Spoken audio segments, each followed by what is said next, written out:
was calling to try to find out if she was going to be actually picking him up that day. Because I've had job interviews. Why is it happening? Because George is dead. We'll be able to use a phone. How long will that take? Because I need to talk to Brian. Welcome back. Today, while we are still waiting on the final judgment from Honorable Judge Jackson, on this family court trial hearing, I decided to break down my massive 9+ hour video that I did breaking down the final family court hearing into more manageable chunks. So I wanted to start that off with looking at the cross-examination. So if you've seen that 9-hour behemoth, it's the same thing from there with a few little additions here and there. See if you can spot the differences. That'd be funny. Tell me down below if you know. Well, I'm also going to probably tell you if I add additional commentary, but who knows. Anyway, this is for the people who don't want to watch the whole 9 hours and want to get to the juicy parts, which is this horrible questioning performed by Sarah Catherine Boone Paulson. Excuse me. You're eating. So I'm going to let Pass Me take it away. Let's dive right in. Or back in. I don't know. Sometimes I'll start a sentence, and I don't even know where it's going. I just hope I find it along the way. All right, you may inquire. Your Honor, is there a particular order I'm supposed to follow? I'm sorry, I can't understand you. Is there a particular order I'm supposed to follow in regards to items or topics? Ordinarily, I will. You just need to. You do not have to stay in any particular order. You just need to ask him questions regarding anything he just testified about. But to save time, if we have additional stuff, are you okay with her going out instead of calling him? Yeah. All right. So no order, and you can ask him any questions based on the testimony he just gave or any of the issues that you're raising or your positions in the case. Okay. Thank you. Brian, when have you ever included me since my incarceration of February 2020 in any major decisions at all regarding our son? I mean, there haven't really been any huge decisions. COVID wasn't a huge decision? Well, no, we did, and you told me that you did not want him to get vaccinated, which scared the crap out of me that you thought that. Sarah Catherine Paulson Excuse me. You're eating my peach. is an anti-vaxxer. Shocker. I wish I were surprised that the woman who thought that she could leave a man zipped up in a suitcase all night and he would survive also is afraid of vaccines while she's in prison. That didn't make any sense. So you were in prison when COVID happened.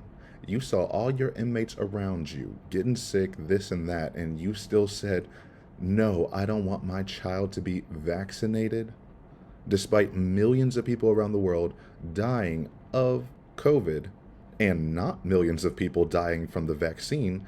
Just cost-benefit analysis says take the damn vaccine. It's always wild to me, those who are the most anti-vax type people are themselves vaccinated. And they're like, well, I'm fine. Yeah, you are. Also, future me, there were some anti-vaxxers in the comments of my original video when I posted this. And there's some claims that, well, I've read this, I've read that. Cite the sources. I need you to drop the link. Show me where you're getting this information that the vaccines don't work. Under RFK, you know what? I understand. I'd be second guessing the vaccines as well. But the original COVID vaccine versus COVID in general, the numbers don't even become comparable. Yes, there's going to be side effects. Yes, there's going to be bad abnormalities with any new vaccine because no one's body is adjusted to it and it hasn't gone through a ton of clinical trials. But when you have a global pandemic and you need to make something happen quickly, you get what you get. And it worked more than it didn't. And the people who didn't have it had a higher chance of getting it. And when they did get it, it was worse for them than it was for those who took the vaccine, because that's how vaccines work. They introduced a micro amount of the actual disease into your body, so your body develops those antibodies to when you actually get infected, it knows how to fight those off, and the infection is less severe. If you do not do that, your body is getting hit with all of it at the same time, all at once, trying to figure it out. Sometimes it does, sometimes it doesn't. But whatever your belief is, you can do what is right for you, do what you feel is right for you. But if you are an anti-vaxxer, you need to stay away from the public. And I'm absolutely serious about this, and this isn't hyperbolic, and it isn't anything. Because there are people with disabilities and are immunocompromised that literally have died because people who were unvaccinated, knowingly or not, were in areas around them thinking that they would be fine. Just because you're fine and your family's fine does not mean those around you in the community in which you navigate and live and have just as much of a right as anyone else does to be in those spaces. If you are going to choose to put people's lives at risk, stay at home. There's so many delivery services. Go to your friends who are also unvaccinated or who are okay with you being unvaccinated. But it is selfish and entitled to be that person who says, well, I just know I know more than everyone else, so I'm not going to take it. I'm not going to wear the mask. I'm going to put myself in the public. And I couldn't stand those people who would fake cough on others, thinking they're cool and fear-mongering. And then there's a whole thing. How many people on their deathbed over the pandemic gave confessions saying, oh, I should have listened? Versus how many people were on their deathbed saying, I should not have taken the vaccine. Show me the numbers, and then I'll believe you. If you can't, then it is what it is. I've worked with have too many people in my life and have just been surrounded by disability all my life. So you have to keep that in mind when you're talking about a community in which you live in. And if you don't keep that in mind, you probably are besties with Sarah Boone. That's mean, but also... I said. Okay, well, what you said was some bull. But you don't like it. You don't like it. I sure damn don't like it. Well, then, what you want me to do? Of course. This is why you're not included in big decisions. Because of course this would be your decision. You would put your child at risk going into schools after quarantine, which were super spreader events. Kids getting sick left and right because parents like you didn't want to vaccinate them and then took their contaminated asses in front of everyone else, and it still spread. That is outrageous. Relocation? What's that? Relocation. Yeah, Did you ever talk to me about COVID? Did you ever talk to me about relocation? Have you ever included me in any major decision-making question? Well, yes, and I disagreed with you. When was the last time you answered a phone call of mine? Quite a while.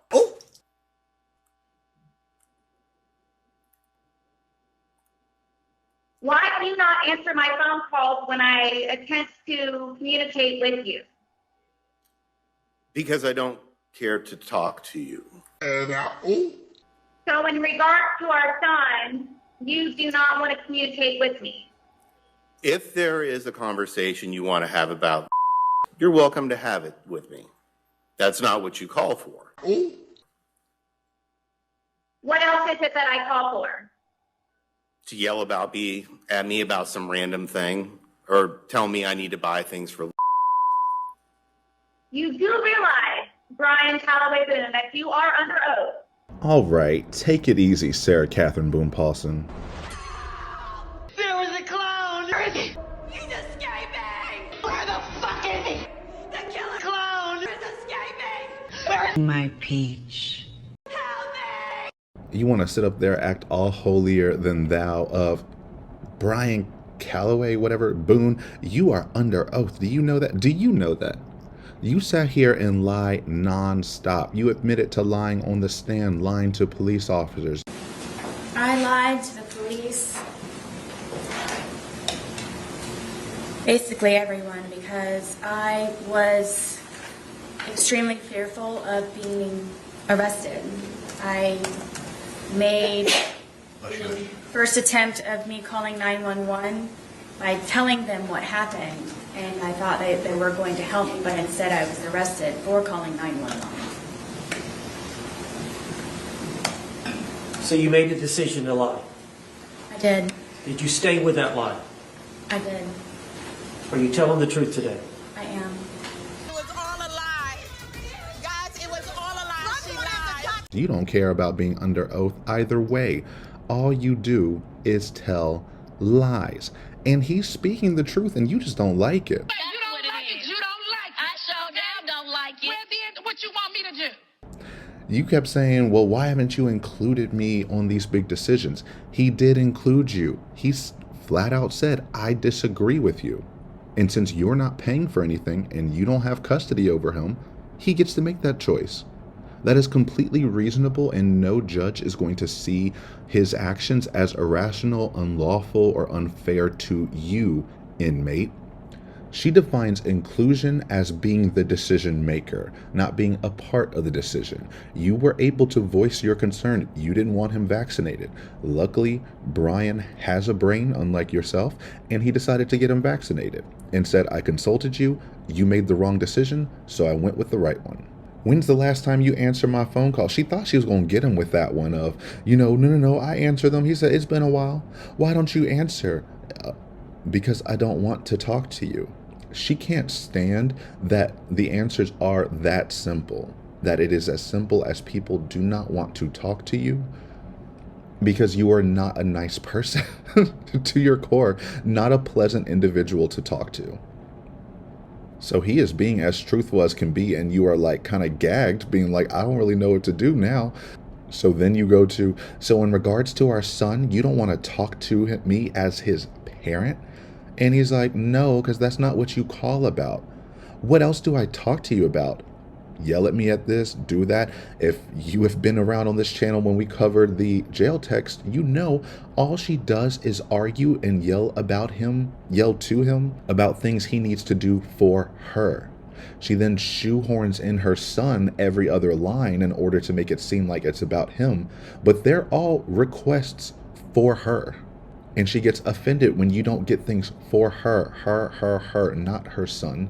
And you think just putting the word, the noun in there of this is for my son actually makes it about your son. And that's the most transparent thing imaginable.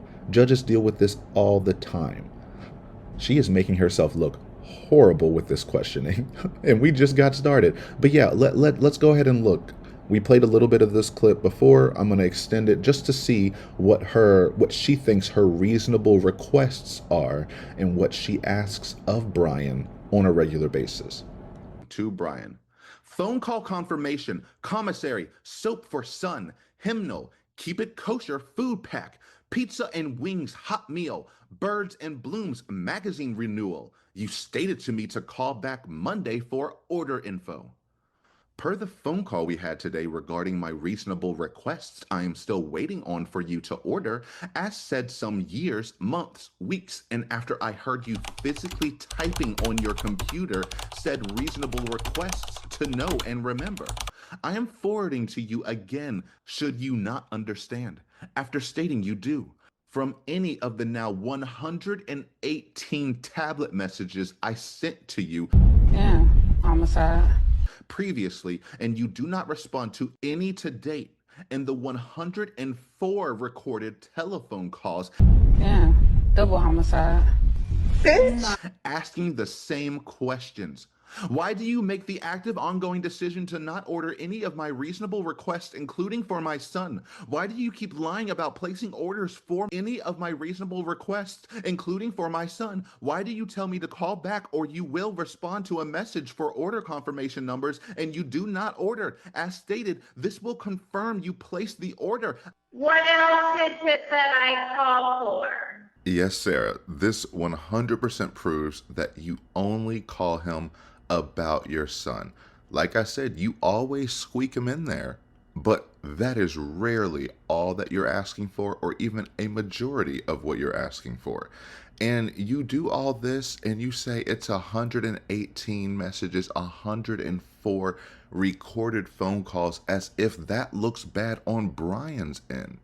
It just shows how relentless you are and how there is no other option or avenue we can take than this one. When was the last time you ever answered a tablet message? I've never answered a tablet message.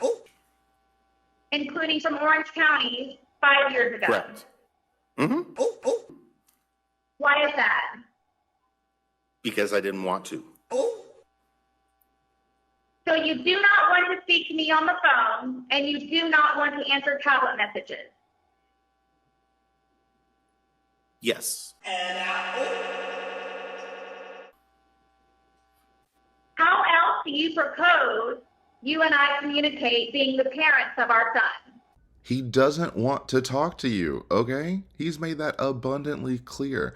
You do not need constant, sustained, daily communication about your child, especially when you are not involved in their life. It's one thing when you are actively involved. You get a divorce for a reason so that you are not chained to each other in the same way you were when you were married. There is no expectation that he needs to talk to an inmate about that inmate's child every single day and bend to all of her whims and demands and take all your time and make sure that you explain everything to her 10,000 times, because she's going to ask you again until you give her the answer she's had in her mind. And if you don't repeat exactly what she's had in her mind, then you aren't answering the question and you aren't listening.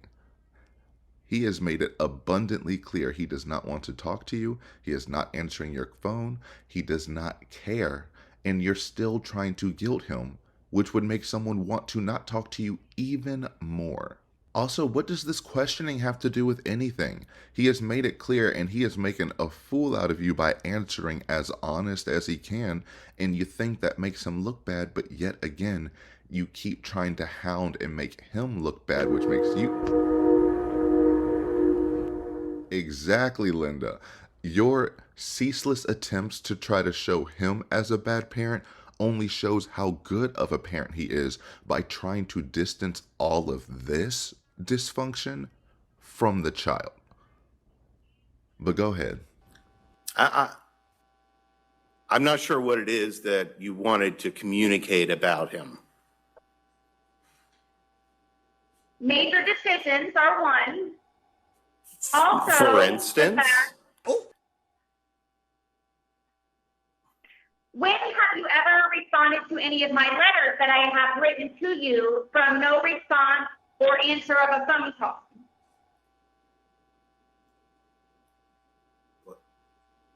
like in the mail letters? A handwritten letter, yes, that I have mailed to you. I don't think you've done that in like 4 years. You just told me 2 weeks ago that you received mine in regards to the visitation applications that I sent to you. Well, yes, that wasn't a letter to me. That was an envelope with some applications in it. In the parenting plan, it says that you are not to use the child as a ploy or a mode of communication. How else am I supposed to communicate with you if not through our son, through the letter, a tablet, or a telephone call? Whoa. We all knew this was true, but I did not expect her to admit in open court. How do you expect me to communicate if not through our son? That is a major part of the parenting plan. You want to say he's not responding to messages, he's making you individually feel bad? Sure, whatever, but you are directly involving the child. This is what you are 100% not supposed to do and supposed to avoid at all costs. That's why you have all of these plans and rules in place so that you don't involve the child. And so you want to point fingers and say, look at you not doing this. I'm going to break the number one rule. I'm going to use our child as a communication tool to get to you so that you do what I want. Wow. And she says it like it's nothing. She says it like it's his fault. Oh my gosh, that's crazy. Wow. I did not think, yes, but... Sometimes I'll start a sentence and I don't even know where it's going. I just hope I find it along the way. She is literally telling the judge right now, hi, I want all of his money because he's forcing me to use my child as a pawn to get his resources. So please give me all of the resources I'm asking for and more time with my pawn son so I can get more of the things that I want. At no point is any of this involving the son's best interest. If you wanted to have his best interest in mind, you wouldn't bring any of this up to him. If you were truly a good parent, you would lie to him. I mean, you lie to him constantly, but you would lie to him and say, everything's fine. We're just talking things out. Anything that's happening between me and your father doesn't affect you whatsoever. You are amazing, and I hope you have an amazing day. I hope you love us both equally, yada, yada, yada. And then y'all can throw hands in the background. Shut up. That's ideally how this should work, with the number one goal being to distance the child from any conflicts, to not disrupt his lifestyle and schedule as much as possible, and to co-parent amicably until the child is an adult and can make all the decisions for himself. And she's admitted this in the text too, which is wild that she kept wanting to submit them. What is the status of any of my gifts I keep asking for? Am I going to have to start my daily devotionals in May like I had to last year and March the year before, from me having to keep waiting for you to order? When you finally felt like it and kept telling me you did, and they were on the way over and over and over?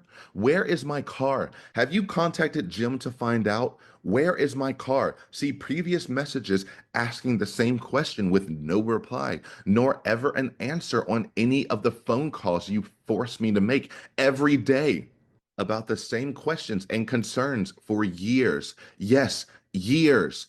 Please respond. Please do not have to make me go through my son when I call to have him ask status of everything, including his Christmas present. Please do not have to make me go through my son when I call to have him ask status of everything. How else am I supposed to communicate with you if not through our son? Yeah, I read all your tablet messages. If you've got something you need to talk to me about it and you put it in the message, I will see it and I will answer your call.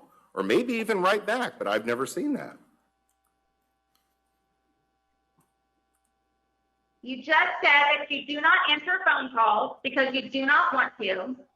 You just said you do not have this text message because you do not want to. You do not respond to letters. Therefore, I have to ask you regarding our son. You are putting our son in that predicament. Is that correct? No, that is incorrect. That is very much incorrect. Wow, again, you are saying this in open court. This case is done. Court dismissed. Bring in the dancing lobsters. You just said you are putting our child in that position. You know, the position we both agree he shouldn't be in. But because you aren't listening to me, I have to put him in there. That doesn't make sense. She is literally blaming him for her abusive actions, just like we heard in the text where she's like, all the phone calls you force me to make, and the 104 recorded telephone calls asking the same questions. We don't have to talk to each other. It's one time to just get me what I need and can have. You make it a million. Do you really want me in your life so much to make me contact you every day, every day, every day? I ask as many times as needed to finally get an answer. He doesn't force you to make any of them. He has to pay for them. He's begging you to stop. He is showing you he is not responding. You are saying he is not responding. And you, being the textbook abuser that you are, can't stand that.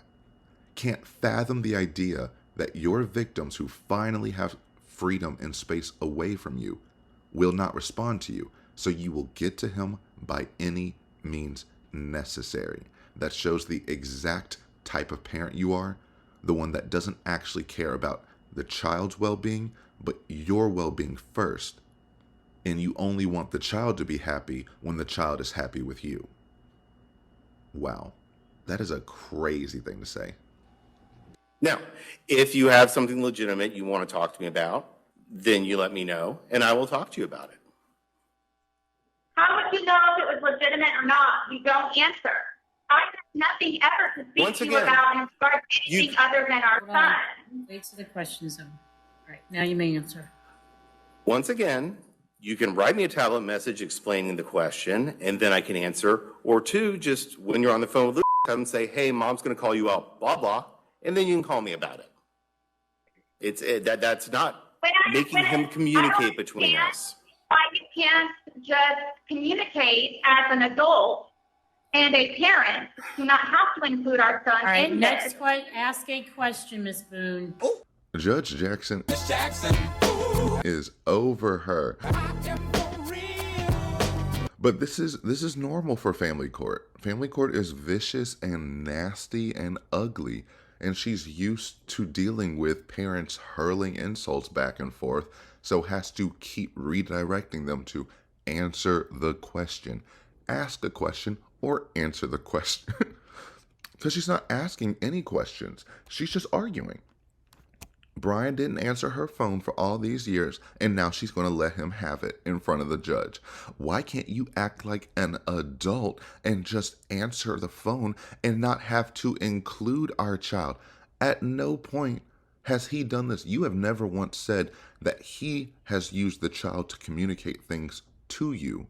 You have only admitted to using the child to communicate with him, and you're mad that it does not work. Why is she wasting so much time on this? Does she not know this is cross-examination? Not argument. Ask a specific question. Why was your statement made that our son is upset after speaking to me on the phone? Do you know specifically why? Because you asked me or him? Because he tells me. I can see him. I'm asking you if he explained to you why he was upset. Yes.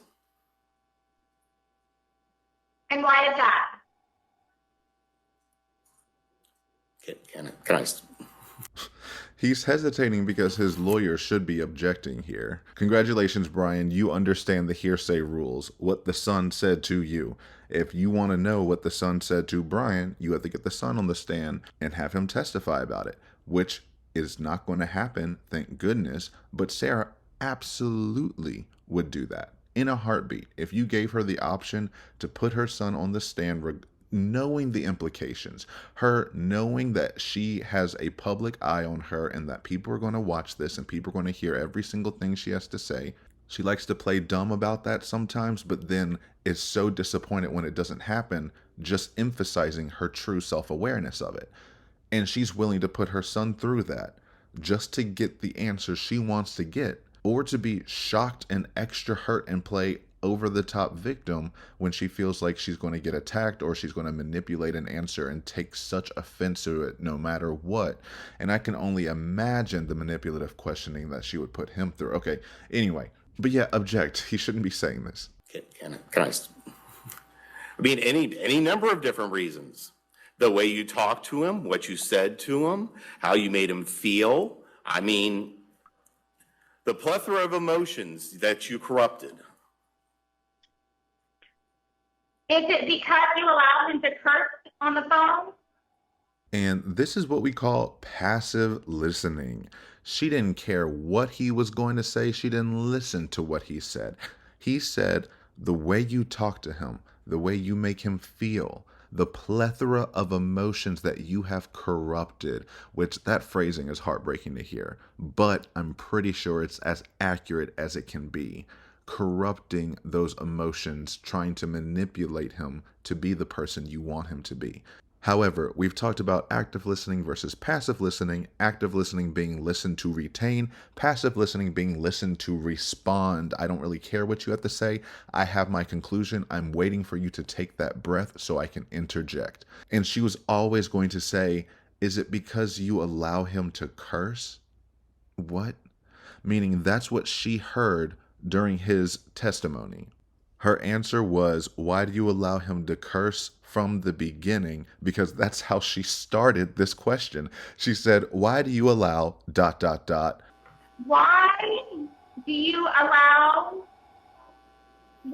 was your statement made that our son is upset after speaking to me on the phone? Why did you say in your statement that our son is upset after talking to me ... Doesn't care what Brian actually has to say. Continuing the original statement. Why do you allow him to curse on the phone? Okay. That I allowed him to what? The majority of the time, I will tell you this, which you are unaware of because You're you not do not telling anybody anything, ma'am. Yeah. Double homicide. No, suicide. I know that's right, Your Honorable Miss Jackson. Miss Jackson. Let her have it. Because exactly, this is just how she's run her whole life. And she doesn't realize how horribly she's truly coming off in front of the judge. Wow, this is crazy. So he brings up in his direct testimony about how he feels terrible, the son feels bad a lot of times after talking with Sarah, because all she does is berate him and guilt him into loving her more, and blames him for not trying enough, for not putting in enough effort, for not manning up enough, for not speaking enough. That would upset anyone. It upset me just reading those things, and they aren't directed at me. But as a child, I'd probably be like just broken inside, saying my mother says these things about me constantly. The woman in prison for life for murder is calling me a bad person. Which means on some level, he's probably internalized this, no matter how many times people tell him, you are nothing like her, do not really value her opinion. She's upset because she's upset at her own life and not yours. So you can't take what she says as a serious or genuine reflection of you or your actions, but it is just something you have to deal with until you get the choice to fully be able to decide whether you want to deal with it or not. But wow, he flat out tells you it's because of the way you talk to him, and he's upset afterward. That's what he tells me because I can see him. And I've mentioned this in prior videos in the past of the reason he hangs up on her, like Brian will interrupt sometimes and hangs up on them, because he can see where the conversation is going. He can visually see how his son is reacting. And if things are getting too bad, he needs to stop that shit. And I mentioned there, I'm not going to find it, but that Brian has to sit there and decompress with his son afterwards. Whatever emotional state that she has left him in, he has to deal with that, console him, and to take the weight away from those words. So then later on, she gets mad that it seems like nothing I do really impacts him, and why doesn't he know how much I love him? Because you tell him the opposite through your actions and your insults. And then you turn around and say, I love you, so let's just forget about that. And that's not how this works. You could have done one of these abusive messages that I'm about to show so that we can see exactly what she says when she talks to her son, because I can only imagine what she actually says to her son based off of the text messages she writes recapping what she has said to her son. But if you sent even one of these messages, it could permanently ruin or distance or damage any child-parent relationship. And you can't call her out for it because she just won't hear it. So when you bring it up to her, she doesn't care. She was never actually asking for the, well, did he tell you? Well, did this? Or did you ask me? How would you know? Why would he ask you if he was upset? Because how would you know he was upset if he was upset after the phone call? Plus, your opinion of how he feels is not as important as his opinion about how he feels. And what does Sarah do? This is just emblematic of her parenting as a whole. You confront her saying, your actions are causing a negative reaction in our son. And she goes, well, ignore that. Is he feeling bad because you allow him to curse on the phone? I will tell you this because you don't answer and you don't know and you don't communicate. And Judge Jackson cuts it. You're not telling anyone anything. You are here to ask questions, not to tell anyone anything at this moment in time. But she just gave it away right then and there. She is saying because he curses on the phone, that would be the only reason he feels bad, because I go in on him when he's being disrespectful. He has said mean things when I have tried to correct him from treating me poorly. Who corrects you from treating him poorly? Besides Brian,